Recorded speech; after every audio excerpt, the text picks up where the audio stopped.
Electronics এর আগের লেকচারগুলোতে আমরা ডায়োড সার্কিট এবং রেকটিফায়ার সম্পর্কে ডিসকাস করছিলাম। আজকে আমরা ট্রানজিস্টর সম্পর্কে ডিসকাশন শুরু করব।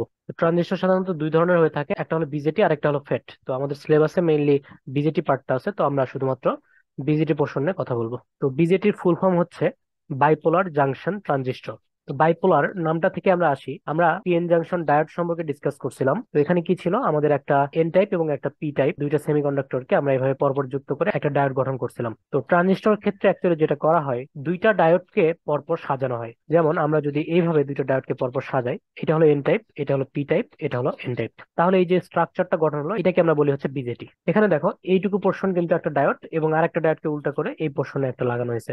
তাহলে পরপর দুইটা ডায়োড এভাবে পরপর লাগালে আমরা একটা ট্রানজিস্টরের মতো স্ট্রাকচার পাই। দুই পাশে দেখতে পাচ্ছ এন টাইপ এবং এটা হচ্ছে পি টাইপ। এর উল্টাটাও হতে পারে, যেমন এখানে হলো আমাদের পি টাইপ, এখানে এন টাইপ, এখানে পি টাইপ। তার মানে এটাকে আমরা বলবো হচ্ছে পিএনপি আর ওটাকে বলবো এনপিএন ট্রানজিস্টর। তো একটা অ্যানালাইসিস করলে অ্যাকচুয়ালি আরেকটা অ্যানালাইসিস সেম ভাবে হবে, শুধু আমরা জানি যে এন টাইপের ক্ষেত্রে আমাদের হচ্ছে মেইন ক্যারিয়ার হচ্ছে ইলেকট্রন এবং পি টাইপের ক্ষেত্রে মেইন ক্যারিয়ার হচ্ছে হোল। তো আমরা মেইনলি এন টাইপ নিয়ে বেশি ডিসকাশন করব এবং সেই অ্যানালাইসিসের জিনিসগুলো সেম ওয়েতে আমরা পিএনপির জন্য অ্যাপ্লাই করতে পারবো। তো এই তিনটা পোর্শনের তিনটা নাম আছে। একটার নাম হলো এমিটার, মাঝখানেরটার নাম হলো বেস, আরেক পাশের নাম হলো কালেক্টর। সিমিলার ওয়েতে এইটার ক্ষেত্রেও এমিটার, বেস, কালেক্টর। তো ডায়োডের ক্ষেত্রে আমাদের দুইটা পা ছিল, এখানে কিন্তু আমাদের অ্যাকচুয়ালি তিনটা পা। আমরা এই যে বেস থেকেও একটা পা এখান থেকে বের করতে পারি, এখান থেকে। তাহলে যেহেতু এটা তিনটা পা, এই কারণে কিন্তু এটা ট্রানজিস্টর নামটা আসছে। এবং বাইপোলার জাংশন নামটা আসছে, দুইটা রিজিয়ন সৃষ্টি হয়, এই কারণে এখান থেকে নামটা আসছে হলো বাইপোলার। তো ডোপিং করার ক্ষেত্রে আমাদের ইমিটার এবং কালেক্টরের ডোপিং একটু আলাদা। ইমিটারের আমাদের ডোপিংটা একটু বেশি করা হয়, মানে এখানে বেশি সংখ্যক আমাদের এক্সট্রিনসিক এলিমেন্ট যুক্ত করা হয়। ডোপিং কি আমরা আগে ডিসকাস করছি। তো তাহলে এখানে আমাদের ইলেকট্রনের আধিক্য থাকে। আর কালেক্টরের একটু মডারেটলি ডোপিং করা হয়, মানে এমিটারে যেভাবে করা হয় তার তুলনায় একটু কম, তার মানে এখানে একটু কম থাকে ইলেকট্রনের আধিক্য। আর বেইজের আমাদের ডোপিংটা হচ্ছে অনেক কম করা হয়, তার মানে এখানে অতি সামান্য পরিমাণে আমার হোল থাকবে। আর এখানকার জন্য সেম, এখানকার জন্য আমাদের হোল এখানে বেশি থাকবে এমিটারে, আর কালেক্টরে হচ্ছে আমাদের হোল কম থাকবে। আর এখানে হচ্ছে আমাদের বেজে হচ্ছে ইলেকট্রন সংখ্যা অনেক অনেক অনেক কম থাকবে। আর আঁকানো দেখে বুঝতে পারতেছো যে আমাদের বেসটা কিন্তু তুলনামূলক অনেক বেশি পাতলা হয়, অনেক পাতলা, এবং ডোপিং অনেক কম করা হয়। আর ইমিটারটা তুলনামূলক বেজের থেকে অনেকটাই বড়, এবং কালেক্টরটা হলো আমাদের সবচেয়ে বড় যদি ক্ষেত্রফলের দিক থেকে যাই। আর যদি ডোপিং এর দিক থেকে যাই, তাহলে আমাদের ইমিটার ডোপিংটা বেশি আর কালেক্টর ডোপিংটা কম। আমরা যে প্রপার্টিটা চাই একটা বিজেটি থেকে, সেই প্রপার্টিটা মেনটেন করার জন্য অ্যাকচুয়ালি এই ডোপিং লেভেলটা আমাদের কন্ট্রোল করা হয়। বিভিন্নভাবে ডোপিং করে দেখা হয়েছে যে এইভাবে করলে আমাদের ম্যাক্সিমাম বেনিফিটটা আমরা পাই। তো এই দুই টাইপের আমাদের যে বিজেটি এখানে আঁকলাম, তো এটার সিম্বলিক ফর্মটা কেমন হবে এটা একটু এখানে আঁকা ট্রাই করি। বিজেটি কে জেনারেলি এভাবে আঁকা হয়, এটার জন্য তীর চিহ্নটা দেওয়া হয় এরকম করে, এভাবে আমাদের তিনটা পা এখান থেকে যাবে। আর এইটার জন্য আমাদের সেম ওয়েতে এরকম এরকম এখানে তীর চিহ্নটা জাস্ট দেওয়া হয় এখানে। তো এই যে তীর চিহ্নটা দ্বারা আসলে কি বোঝাচ্ছে এটা একটু বোঝার ট্রাই করো। তীর চিহ্নটা হচ্ছে কারেন্টের ফ্লো। আমরা ডায়োডের ক্ষেত্রেও যেটা দেখছিলাম কারেন্টের ফ্লোর দিকে ডিরেকশন করে এভাবে সিম্বল করা হয়েছিল, বিজেটির ক্ষেত্রেও তাই। মাঝখানে আমাদের বেজ আছে আর দুই পাশে হচ্ছে এমিটার এবং কালেক্টর। যেই প্রান্তে আমার হচ্ছে কারেন্টের ডিরেকশন দেওয়া হয় বাই কনভেনশন, এটা হচ্ছে এমিটারের ডিরেকশন দেওয়া হয়। তাহলে এমিটারে যেহেতু আমাদের এটা এন টাইপ, এটা যেহেতু আমাদের এনপিএন, তাহলে এন টাইপের আমাদের কারেন্টের ডিরেকশন কি হবে বলতো? পি থেকে এন এর দিকে, আমরা জানি ডায়োডের ক্ষেত্রেও দেখছিলাম। তো তাহলে সেই ডিরেকশনটাকে মেনটেন করার জন্যই কিন্তু এই যে মাঝখান থেকে বাইরের দিকে, এই যে বাইরের দিকে আমার তীর চিহ্নটা দেওয়া হয়েছে। আর পিএনপির জন্য কি হবে, আমার ডিরেকশনটা আমরা জানি যে পি থেকে এন এর দিকে হবে। সেই ডিরেকশনটা মেনটেন করার জন্য কিন্তু এমিটারে দেখো আমাদের এখান থেকে পি টাইপ থেকে এন টাইপের দিকে কারেন্টের ডিরেকশনটা দেওয়া হয়েছে। তাহলে এটা হলো আমাদের পিএনপি আর ওইটা হলো আমাদের এনপিএন। তাহলে আমরা জাস্ট সিম্বল দেখেই বুঝতে পারবো যে এটা এনপিএন নাকি পিএনপি। তো আমরা most of the case NPN ট্রানজিশনে কাজ করবো। এই স্ট্রাকচারটা আঁকলে আমাদেরকে বুঝতে হবে যে যে প্রান্তে তীর দেওয়া আছে সেটা হলো ইমিটার, এবং যেহেতু এই দিকে ডিরেকশন দেওয়া আছে তার মানে এটা কি এনপিএন। আর মাঝখানে হচ্ছে আমাদের বেস, আর অপর প্রান্তে হচ্ছে আমাদের কালেক্টর। এখন আমরা একটু এটার ওয়ার্কিং প্রিন্সিপাল নিয়ে কথা বলি। এটা হলো ইমিটার, এটা বেস, আর এটা হলো কালেক্টর। জেনারেলি যেটা করা হয়, আমাদের ইমিটার এবং বেসকে ফরওয়ার্ড ব্যাসে রাখা হয়। তাহলে দেখো এর সাথে আমার কি ব্যাটারির নেগেটিভ প্রান্ত যুক্ত করতে হবে, আর ব্যাটারির পজিটিভ প্রান্ত যুক্ত করতে হবে আমার বেজের সাথে। এই ভোল্টেজ সোর্সটার আমরা নাম দেই হচ্ছে ভিবিই, আর এইটাতে আমরা একটা ভোল্টেজ সোর্স নেব, এইটার নাম দেই হচ্ছে ভিসিবি। এটাকে আমরা এভাবে রিভার্স ব্যাসে রাখি ভিসিবি। যেহেতু সি তে প্লাস এই কারণে আমরা সিটা আগে লিখছি, এখানে যেহেতু বি তে প্লাস এই কারণে বিটা আগে লিখছি। এইটাকে ফরওয়ার্ড ব্যাস আর এইটাকে রিভার্স ব্যাস করার আসলে উদ্দেশ্য কি, বা এটা করে কি লাভটা হলো, এটা একটু বোঝার চেষ্টা করি। আমাদের বর্তমান সিলেবাসে মেইনলি অ্যাম্পলিফায়ারের গঠনটা দেওয়া আছে, বা অ্যাম্পলিফায়ার নিয়ে আমাদের একটু কথাবার্তা বলা আছে বইয়ে। তো আমরা মেইনলি অ্যাম্পলিফায়ার নিয়ে কথা বলবো। অ্যাম্পলিফায়ারের স্ট্রাকচারটাতে এরকম করা হয়, আমাদের বেজ এমিটার এই জাংশনটাকে হচ্ছে ফরওয়ার্ড ব্যাসে রাখা হয়, আর কালেক্টর বেসকে হচ্ছে রিভার্স ব্যাসে রাখা হয়। এটা রাখলে কি হয়, এটার ওয়ার্কিং প্রিন্সিপালটা আমরা এখন একটু দেখি। তো যখন আমাদের বেজ এমিটার জাংশনটা হচ্ছে ফরওয়ার্ড ব্যাসে থাকবে, তখন কি ঘটবে, এই পি থেকে এন এর দিকে আমার কারেন্ট ফ্লো হওয়া শুরু করবে। তার মানে কি বলতো, তার মানে ইলেকট্রন গুলা তার উল্টা দিকে ফ্লো হওয়া শুরু করবে। তার মানে কি এন টাইপ থেকে ইলেকট্রন গুলা পি টাইপের দিকে যাওয়া শুরু করবে। এন টাইপ থেকে ইলেকট্রন গুলো পি টাইপের দিকে এইভাবে চলে যেতে থাকবে। তো ফরওয়ার্ড বায়াসের এই যে ওয়ার্কিং প্রিন্সিপালটা, মানে কেন ইলেকট্রন যাচ্ছে কি যাচ্ছে এগুলো কিন্তু আমরা পিএন জাংশনে অলরেডি ডিসকাস করেছি। তো এখন আর অত ডিটেলস বলতেছি না। তোমরা জানো যে ফরওয়ার্ড বায়াসে থাকলে এভাবে কারেন্টের ডিরেকশনটা এরকম হবে, পি থেকে এন এর দিকে এভাবে কারেন্ট ফ্লো করবে এবং এখান থেকে হিউজ পরিমাণে ইলেকট্রন পি এর দিকে যাওয়া শুরু করবে। আমরা জানি যে পি হচ্ছে অনেক পাতলা বা চিকন একটা রিজিয়ন এবং তার ডোপিং লেভেল অনেক কম। তো এটার কারণে যেটা হয়, আমাদের অনেক বেশি সংখ্যক ইলেকট্রন ইমিটার থেকে যাওয়া শুরু করে পি এর দিকে, কারণ ইমিটার হচ্ছে অনেক বেশি হাইলি ডোপড, আমি এটা শুরুতেই বলছিলাম। তো অনেক বেশি ইলেকট্রন যখন এইভাবে পি এর দিকে যাওয়া শুরু করে তখন আসলে এই পি রিজিয়নে অতি সামান্য রিজিয়ন, তো এখানে যে কয়টা হোল আছে সেই কয়টা হোল ফিল আপ করেও কিন্তু আরো বেশি সংখ্যক ইলেকট্রন এখানে থেকে যায় এবং তারা গতি জড়তার কারণে কিন্তু এই আমাদের যে পটেনশিয়াল ব্যারিয়ার এটা পাস করে পি থেকে এন রিজিয়নে চলে যাওয়া শুরু করে। তার মানে কালেক্টর রিজিয়নে তারা যাওয়া শুরু করে। তো এই যে সামান্য পরিমাণ এখানে রিকম্বাইন হলো হোল এবং ইলেকট্রন গুলা হয়ে অ্যাকচুয়ালি ওই ইলেকট্রন গুলো আমাদের এই যে বেজ হয়ে নিচের দিকে আসা শুরু করবে, তার মানে আইবি কারেন্টটা তার অপোজিট দিকে এদিকে ফ্লো হওয়া শুরু করবে। এবং এটা অতি সামান্য পরিমাণ, কারণ আমার এটা হচ্ছে লাইটলি ডোপ এবং থিন রিজিয়ন। এবং আই কারেন্টটা কিন্তু অলরেডি আমরা দেখাই ফেলছি যেটা হচ্ছে এইদিকে। আর বাকি যতগুলো ইলেকট্রন আছে তার গতি জড়তার কারণে হচ্ছে কালেক্টর রিজিয়নে চলে আসবে এবং এই কালেক্টর হয়ে এই দিক দিয়ে আমার ব্যাটারির প্লাস প্রান্তে চলে আসবে। এবং তার কারণেই কিন্তু তার অপোজিট দিকে একটা কারেন্ট ফ্লো করবে, সেটা হচ্ছে আমাদের কালেক্টর কারেন্ট আইসি। তাহলে বিষয়টা যেটা ঘটলো, আমরা বেজ ইমিটারকে ফরওয়ার্ড বায়াসে রেখে বেশি সংখ্যক ইলেকট্রনকে ফ্লো করালাম এবং বেজ রিজিয়নের ডোপিং এবং এরিয়া অনেক কম রাখার কারণে বেজ রিজিয়ন দিয়ে অতি সামান্য পরিমাণ ইলেকট্রন ফ্লো করলো এবং বাকি ম্যাক্সিমাম ইলেকট্রনই কিন্তু আমার কালেক্টর রিজিয়নে চলে গেল গতি জড়তার কারণে, এবং সেখান থেকে তারা হচ্ছে ভিসিবি এর প্লাস প্রান্তে চলে গেল। তো এইভাবে কিন্তু কারেন্টের ফ্লো গুলা ঘটতে থাকে। তো এখন আসি, আমরা যদি ভিসিবি কে যদি উল্টা করে দিতাম, মানে এখানে মাইনাস আর এখানে যদি প্লাস দিতাম, তাহলে কিন্তু আবার কি হতো, আমাদের যে ভিসিবি এর জন্য যে ইলেকট্রিক ফিল্ড সেটা ডিরেকশন কিন্তু তাহলে উল্টা হতো। এখন যে আমাদের ইলেকট্রিক ফিল্ড সেটা ডিরেকশন কোন দিকে বলতো, সেটা ডিরেকশন এই দিকে, যে কারণে আমাদের ইলেকট্রন গুলা এইদিকে ইলেকট্রিক ফিল্ডের অপোজিট দিকে আকৃষ্ট হচ্ছে। যদি আমরা উল্টা কাজটা করতাম, যদি আমাদের ইলেকট্রিক ফিল্ডটা এইদিকে দিতাম ভিসিবি এর ডিরেকশন উল্টাই দিয়ে, তাহলে কিন্তু আমাদের ইলেকট্রন গুলা তার অপোজিট দিকে রিপালশন ফিল করতো, তারা কিন্তু অপোজিট দিকে একটা বাধা পাইতো। তো তখন কিন্তু কালেক্টর থেকে ইজিলি আমাদের ইলেকট্রন গুলা এভাবে ভিসিবি তে আসতে পারতো না। এই কারণেই কিন্তু এটাকে রিভার্স ব্যাস করা হয়। এখন আমরা একটু কারেন্ট গুলোর মধ্যে একটু সম্পর্ক বের করার ট্রাই করি। বিজেটির মধ্যে যদি আমরা হচ্ছে কেসিএল অ্যাপ্লাই করার ট্রাই করি, তাহলে দেখো আইবি হচ্ছে আমাদের বিজেটি তে ঢুকতেছে বেজ হয়ে, আর আইসি হচ্ছে আমাদের কালেক্টর হয়ে বিজেটি তে ঢুকতেছে, আর আই হচ্ছে আমাদের এমিটার হয়ে বের হয়ে যাচ্ছে। তাহলে আমরা কেসিএল অ্যাপ্লাই করলে লিখতে পারি আইই ইকুয়াল হচ্ছে আইবি প্লাস আইসি। এই জিনিসটা আমাদের সেম ওয়েতে পিএনপি ট্রানজিস্টরের জন্য সত্য। ওখানে জাস্ট সবগুলো কারেন্টের ডিরেকশন উল্টা হবে। সবগুলো যদি আমরা কারেন্টের ডিরেকশন উল্টাও করে দেই, মানে minus I minus IB minus IC, তাহলে কিন্তু মাইনাস মাইনাস কেটে যায়, আলটিমেটলি কিন্তু আমার এই রিলেশনটা কিন্তু ট্রু হয়। তো এটা হচ্ছে এনপিএন হোক বা পিএনপি হোক, আমাদের এই রিলেশনটা অলওয়েজ ট্রু। এরপর আর কিছু জিনিস নিয়ে আমরা একটু ডিসকাস করি। যেহেতু ইমিটারে আমাদের হচ্ছে ম্যাক্সিমাম সংখ্যক ডোপ করা হয়, তাহলে এখান থেকে যে পরিমাণ ইলেকট্রন যায় তার খুবই সামান্য পরিমাণ আমরা বলছিলাম যে বেস দিয়ে যায়, বাকিটা হচ্ছে কালেক্টর দিয়ে যায়। আরেকটা সম্পর্ক আমরা এখান থেকে দেখতে পারি, সেটা হচ্ছে আইসি ইকুয়াল হচ্ছে আলফা আই। আই হচ্ছে আমাদের টোটাল কারেন্ট, আমরা উপরের রিলেশন থেকে দেখতে পাচ্ছি। আর আলফার ভ্যালুটা তাহলে কিরকম হবে, আলফার ভ্যালুটা ওয়ানের কাছাকাছি হবে, টেন্স টু ওয়ান, মানে 0.98 0.99 এরকম হবে। এর কারণ হচ্ছে বেজে খুবই সামান্য পরিমাণ কারেন্ট যায়, বাকি 98% বা 99% এরকম কারেন্ট হচ্ছে আমাদের কালেক্টরে চলে যায়। তাহলে এই যে আই এর 98% বা 99% এরকম ভাবে আমরা আইসি তে পাবো। তো এটা হচ্ছে আমাদের একটা রিলেশন। আবার আইবি এবং আইসি এর মধ্যে রিলেশন আমরা বের করতে পারি।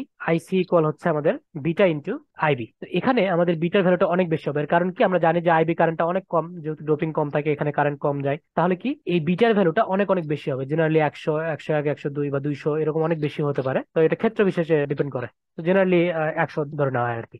একটা কোশ্চেনে দেওয়া থাকবে, তোমার যে অনুযায়ী দেওয়া থাকবে সেটা ধরে ক্যালকুলেশন করতে হবে। তাহলে বেস কারেন্টের তুলনায় আমার হচ্ছে কালেক্টর কারেন্ট বিটা গুণ হচ্ছে বেশি। বিটার ভ্যালু যেহেতু অনেক বেশি, তাহলে একটা জিনিস এখানে খেয়াল করতে পারো, সেটা হচ্ছে বেজে যে পরিমাণ কারেন্ট যাচ্ছে কালেক্টরে কিন্তু কারেন্টটা অনেক বেশি গুণ বেড়ে যাচ্ছে। এই কারণে এটাকে আমরা বলতেছি যে এটা হচ্ছে অ্যাম্পলিফায়ার হিসেবে কাজ করে। তো এখন এই যে তিনটা রিলেশনকে আমরা একটু মার্চ করে একটু আলফা এবং বিটার মধ্যে একটা রিলেশন বের করার ট্রাই করি। প্রথম এবং দ্বিতীয় সম্পর্কটা থেকে যদি আমরা লিখি আই ইকুয়াল, তাহলে হবে হচ্ছে IC divided by alpha equal IB. IB এর পরিবর্তে যদি আমরা লিখি থার্ড রিলেশন থেকে IC divided by beta plus IC. So আমরা হচ্ছে আইসি কমন নিয়ে এখান থেকে আইসি ক্যান্সেল আউট করে দিতে পারি।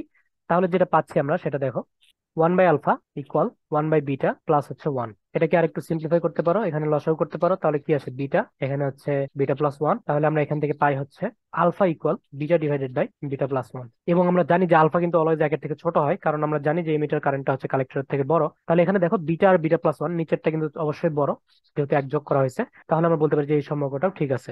তো এইটা হলো আলফা এবং বিটার মধ্যে রিলেশন। যদি তোমার কোশ্চেনে আলফা দেওয়া থাকে তুমি বিটা বের করতে পারো, অথবা বিটা দেওয়া থাকে তুমি আলফা বের করতে পারো।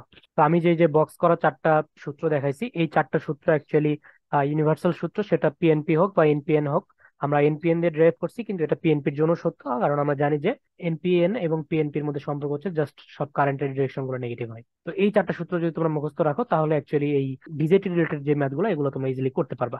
তো চলো এখন আমরা একটা ম্যাথ প্র্যাকটিস করি। তো এটা হচ্ছে আমাদের একটা বিজেটি সার্কিট, এবং এই সার্কিটে আমাদের দেওয়া আছে যে বিটা ইকুয়াল 100, আর আমাদেরকে বের করতে হবে হচ্ছে আইবি, আইসি এবং আইই, আর হচ্ছে দুইটা ভোল্টেজ ভিবিই এবং হচ্ছে ভিসি, মানে কালেক্টর ভোল্টেজ। কালেক্টর এই পয়েন্ট থেকে আমাদের গ্রাউন্ড পর্যন্ত, এটাকে ভিসি বলতেছি। আর এই যে 6 ভোল্ট এবং 3 ভোল্ট, এই দুটো হচ্ছে আমাদের node voltage. Node voltage representation যারা বোঝো না তারা হচ্ছে ডায়োড সার্কিটের ভিডিওটা দেখে নিতে পারো, ওখানে ওই রিপ্রেজেন্টেশন সম্পর্কে বলে দেওয়া হয়েছে। তো আমরা এই সার্কিটটা সলভ করার জন্য শুরুতে আগে এই যে ইমিটার পোর্শনে এখানে একটু মডিফাই করব। শুরুতেই বলছিলাম যে পরপর দুইটা ডায়োডকে যদি সাজিয়ে রাখি তাহলে সেটাই কিন্তু আমাদের বিজেটি সার্কিট ফর্ম করে। তো তাহলে এখানে এই অংশটাকে আমরা একটা ডায়োড দ্বারা রিপ্রেজেন্ট করতে পারি, এবং ফরওয়ার্ড বায়াসের ক্ষেত্রে এই ডায়োডটা হবে এরকম, এদিকে প্লাস এদিকে মাইনাস এরকম, এবং এর ব্যারিয়ার পটেনশিয়াল হবে 0.7 ভোল্ট যদি সিলিকন হয়ে থাকে। তো তাহলে এটা হচ্ছে আমাদের ফরওয়ার্ড বায়াসের রিপ্রেজেন্টেশন। আর যদি রিভার্স বায়াসে হয় তাহলে কিন্তু আমাদের এটা ওপেন সার্কিট হয়ে যাবে, তখন কিন্তু কারেন্ট ফ্লো করবে না। এখন হচ্ছে আমরা এটাকে অ্যানালাইসিস করব। তো শুরুতে আমরা আগে এই পথটা জুড়ে কেভিএল লুপ চালাবো। তাহলে কেভিএল ইকুয়েশনটা আমাদের কি হবে দেখো, 3 - 4 IB। এখানে আমরা হচ্ছে এটা যেহেতু কিলোতে বসাচ্ছি 4, তাহলে এটা আমাদের অবশ্যই মিলি অ্যাম্পিয়ারে আসবে রেজাল্ট, তাহলে এটা। তারপরে আমরা কি হচ্ছে দেখো, আমাদের কিন্তু এখানে প্লাস থেকে মাইনাসের দিকে যাচ্ছে, তার মানে কি হবে -0.7। এরপরে কিন্তু আমাদের কিন্তু এমিটার কারেন্ট, এখানে কিন্তু আর বেস কারেন্ট নেই, আগেরটা বেস কারেন্ট ছিল। তাহলে এরপরের জন্য কি হবে, -20 × 10⁻³ আমরা এটা কিলোতে বসালাম যাতে করে ওটা মিলি অ্যাম্পিয়ার আসে। তাহলে এর সাথে আমাদের গুণ দিতে হবে আইই, এমিটার কারেন্ট। আমরা জানি ইমিটার কারেন্ট ইকুয়াল হচ্ছে আইবি প্লাস আইসি। তো আইসি সমান আবার কি, বিটা আইবি। তো আমরা যদি এখান থেকে আইবি কমন নেই তাহলে থাকতেছে বিটা প্লাস 1, তার মানে আইই ইকুয়াল হচ্ছে বিটা প্লাস 1 আইবি। তো আমাদের দেওয়া আছে বিটা ইকুয়াল 100, তাহলে এখানে আমাদের গুণ দিতে হবে 101 আইবি দিয়ে, ইকুয়াল টু হবে আমাদের 0। তাহলে আমাদের লুপ কমপ্লিট। এখন এখান থেকে যদি আমরা আইবি ক্যালকুলেট করি তাহলে আইবি ইকুয়াল আসবে হলো 0.382 মিলি অ্যাম্পিয়ার। তাহলে আমরা আইবি পেয়ে গেলাম। আর আইসি ইকুয়াল আমরা তাহলে কিভাবে পাবো, আইসি ইকুয়াল হচ্ছে বিটা আইবি। তাহলে 100 ইন্টু আইবি করলে আমরা পাই 38.2 মিলি অ্যাম্পিয়ার। আর আই ইকুয়াল আমরা কিভাবে পাবো, আই ইকুয়াল হচ্ছে আইবি প্লাস আইসি, তাহলে এটা আসছে হচ্ছে 38.582 মিলি অ্যাম্পিয়ার। তাহলে দেখো আইবি, আইসি এবং আইই তিনটে আমরা এখান থেকে বের করে ফেললাম। এখন আমাদের ভোল্টেজ দুটো বের করতে হবে। ভোল্টেজ দুটো কিছুই না, আমাদেরকে আগের মতো কেভিএল করতে হবে। তো আমরা যেহেতু এখান থেকে এবার ভোল্টেজটা চাই, তাহলে আমাদেরকে এবার কেভিএলটা কোথা থেকে করতে হবে, এখান থেকে এই পর্যন্ত। তো আগের পথটা আমরা হচ্ছে ক্যান্সেল করে দেই। গ্রাউন্ড থেকে যদি আমরা একটা পয়েন্ট পর্যন্ত কেভিএল চালাই তাহলে কিন্তু আমরা কি পাই বলতো, ওই পয়েন্টের নোড ভোল্টেজটা পাই। তাহলে এখন যদি আমরা গ্রাউন্ড থেকে বেস পর্যন্ত কেভিএল চালাই তাহলে দেখো কি হবে, 20 × 10⁻³ এটা আমরা কিলো ওহম করে নিলাম যাতে করে আমরা সরাসরি মিলি অ্যাম্পিয়ার বসাতে পারি, ইন্টু আই, এটা আমাদের প্লাস হবে যেহেতু আমরা কারেন্টের ডিরেকশনের অপোজিটে যাচ্ছি। এরপরে ব্যাটারি মাইনাস থেকে প্লাস, তাহলে কি হবে +0.7। এরপরে কিন্তু আর কিছু নাই, এটাই আমাদের বেজ নোড, এবং আমাদেরকে কিন্তু এই বেজ নোডের ভোল্টেজই বের করতে বলছে। তাহলে এইটা ইকুয়ালি আমাদের হবে ভিবিই। অ্যাকচুয়ালি এটা ভিবি হয় জেনারেলি, ভিবিই বলতে বেজ আর ইমিটারের মধ্যে ভোল্টেজ বোঝায়, কিন্তু এই প্রবলেমে আমাদের 20 ওহমকে ইমিটারের ইন্টারনাল রেজিস্ট্যান্স হিসেবে কাউন্ট করছে, এবং ভিবিই আমাদের একদম বেস থেকে গ্রাউন্ড পর্যন্ত টোটাল ভোল্টেজটাকে বুঝাইছে। এই কারণে আমরা এটাকে ভিবি নাম দিয়ে করতেছি। তো এখন এই ইকুয়েশনে আমরা যদি আই এর ভ্যালু বসাই দেই তাহলে এখান থেকে ভিবিই ইকুয়াল আসবে 1.472 ভোল্ট। এখন হচ্ছে আমরা ভিসি এর ভ্যালু চাই, তাহলে ভিসি এর জন্য আমাদের কি করতে হবে, ওই যে গ্রাউন্ড থেকে ভিসি পর্যন্ত কেভিএল অ্যাপ্লাই করতে হবে, তাহলে আমরা ওই প্রান্তের নোড ভোল্টেজ পাবো। তো আমরা এটা অনেক ভাবে করতে পারি, দেখো আমাদের উপর থেকে কেভিএল করতে পারি। একটা হচ্ছে এই যে ভোল্টেজ সোর্সের এখান থেকে এখানে এই পর্যন্ত কেভিএল করতে পারি, কারণ আমরা জানি যে এখানে ভোল্টেজ সোর্স 6 মানে হচ্ছে এখানে 6 ভোল্টের একটা ব্যাটারি তারপর গ্রাউন্ডেড, এটাই কিন্তু বোঝাই। তো তাহলে এখান থেকে আমরা অ্যাকচুয়ালি এই পর্যন্ত কেভিএল করতে পারি। আবার আমরা কি করতে পারি, আমরা কিন্তু এই যে নিচ থেকে শুরু করে এই পর্যন্ত কেভিএল করতে পারি। তো নিচ থেকে শুরু করে করলে যেটা সমস্যা হবে, এই যে এইটুকুর জন্য মানে ভিসিবি যে মানটা, এই ভ্যালুটা কিন্তু আমরা জানি না। তো এই কারণে হচ্ছে এই দিক থেকে করতে গেলে আমাদের ঝামেলা। এই কারণে আমরা এই দিক দিয়ে না যে আমরা হচ্ছে ওই পথটা চুজ করবো। আর যদি আমাদের ভিসিবি বা ভিসিই এই মানটা দেওয়া থাকতো সেই ক্ষেত্রে আমরা নিচ থেকে কেভিএল করতে পারতাম, তাহলে একই রেজাল্ট দিত। তাহলে আমরা হচ্ছে এই পথে কেভিএল করি, এই পথে আমরা কেভিএল করব। তাহলে আমাদের আসবে হচ্ছে 6, যেহেতু কারেন্ট ডিরেকশনের দিকে তাহলে মাইনাস হবে -50 × 10⁻³ এটাই কিন্তু আমার ভিসি হবে। তাহলে আমি হচ্ছে আইসি এর ভ্যালু এখানে বসাই দিয়ে এখান থেকে আমি ভিসি এর ভ্যালু ফাইন্ড আউট করতে পারি, সেটা আসে হচ্ছে 4.09 ভোল্ট। চাইলে কিন্তু আমাদেরকে এমনও দিতে পারতো কোশ্চেন, এই জায়গায় যদি ভোল্টেজ চাই যে ভিসিই অথবা ভিসিবি দিতে পারে শুধুমাত্র এই যে এই পোর্শনের জন্য, ভিসিই বা ভিসিবি যেটাই দেখ না কেন, আমরা যদি এটা এখন বের করতে চাই তাহলে কি করতে হবে বলো, নিচ থেকে যদি আমরা কেভিএল চালাই তাহলে কিন্তু ভিসিই বা ভিসিবি এদের মাধ্যমে রিলেশন পেয়ে যাবো। নিচ থেকে কেভিএল করলে তাহলে আমাদের কি হবে বলো, ভিসি ইকুয়াল 20 × 10⁻³ ইন্টু হচ্ছে আমাদের আইই, তারপরে ভোল্টেজের মাইনাস থেকে প্লাস, তাহলে +0.7, এরপরে প্লাস ভিসিবি। তো 0.7 প্লাস ভিসিবি এটাই আসলে হচ্ছে আমার ভিসিই। এখন যদি আমরা উপর থেকে ভিসি এর ভ্যালু এবং হচ্ছে আই এর ভ্যালু বসাই দেই তাহলে এই ইকুয়েশন থেকে আমরা ভিসিবি এর ভ্যালু বের করতে পারি এবং ভিসিই এর ভ্যালু বের করতে পারি। সো আমরা একটা সার্কিটের যত কিছু বের করতে দিতে পারে আর সবকিছু এখানে ওভারঅল ডিসকাস করছি। এর বাইরে আসলে এই বিজেটি সার্কিট থেকে আসার মতো তেমন কিছু নাই। যদি প্রসিডিউরটা বুঝে থেকে থাকো তাহলে আসলে যে কোনো ম্যাথ দিলে তোমরা পারবে আশা করি। আর এখানে হচ্ছে আমাদের বিজেটির বিভিন্ন ফর্ম থাকতে পারে। যেমন আমাদের এই কেস দেখো, আমরা ইনপুট দিছি কোথায়, এটা আমাদের ইনপুট 3 ভোল্ট দিছি। আর আউটপুট কিন্তু আমরা নিচ্ছি এই যে ভিসি থেকে, এখান থেকে কালেক্টর থেকে। ইনপুট দিছি বেইজে আর আউটপুট নিছি কালেক্টর থেকে। তাহলে যেটার থেকে আমরা কিছুই করি না, ইনপুট আউটপুটের সাথে যেটা কোনো সম্পর্ক নাই, সেটা হচ্ছে আমাদের কমন পার্ট। এই টাইপকে আমরা বলবো হচ্ছে কমন এমিটার সার্কিট। আর যদি আমাদের এমন হতো যে আমরা ইনপুটটা দিচ্ছি হচ্ছে বেইজে, আউটপুটটা নিচ্ছে হচ্ছে এমিটার থেকে, তাহলে আমরা বলতাম কমন কালেক্টর। আর যদি এমন হতো ইনপুটটা দিচ্ছে হচ্ছে এমিটারে, আউটপুট নিচ্ছে কালেক্টর থেকে, তাহলে হতো কমন বেজ। তো যে টাইপই দেখ না কেন তোমরা এইভাবে অ্যানালাইসিস করলে হয়ে যাবে। শুরুতে আমাদেরকে হচ্ছে এমিটারের যে পোর্শনটুকু ওখানে ওটা হচ্ছে ডায়োড দ্বারা রিপ্লেস করে নিতে হবে।